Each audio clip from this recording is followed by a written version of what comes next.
Stole the sun from southern skies, then mocked the dark for lacking morning. Crossed salt water with greed as scripture harvested bodies like golden grain. Tore language from the mother's mouth and rewrote law in stripes of scarlet pain.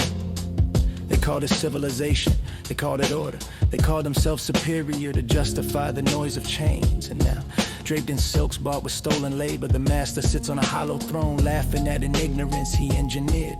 He barred the book, then blamed the student for blindness.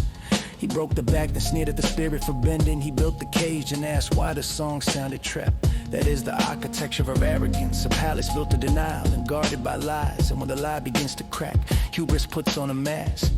A digital sneer, a meme, a caricature with borrowed courage. They paint the ape to avoid the mirror. They project shadow to escape their own reflection. But hear me clearly, there is no height in standing on a neck. No brilliance in a mind that feeds on hate.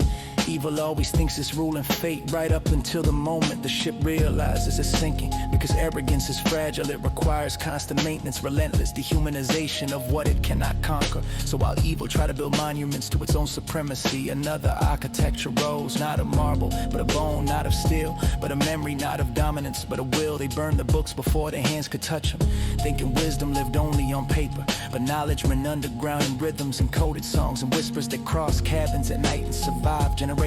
The silence was a symphony waiting. The so-called low IQ was survival's highest art. How brilliant must the spirit be to flourish with nothing but a heartbeat and a reason? This is the alchemy of grief.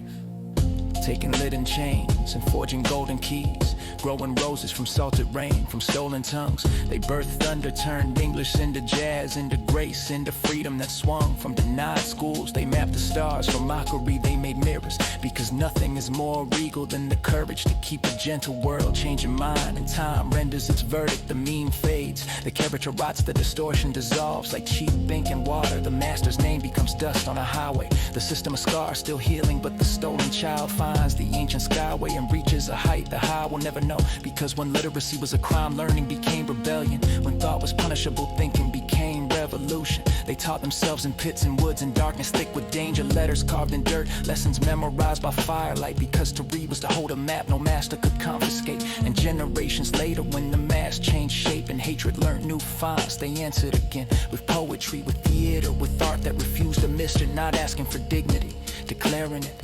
Understand this: if the oppressed were truly inferior, evil would not need laws, chains, or propaganda. The caricature is not proof of power, it is evidence of fear. The arrogance of evil is loud because it is hollow, and history does not remember to sneer.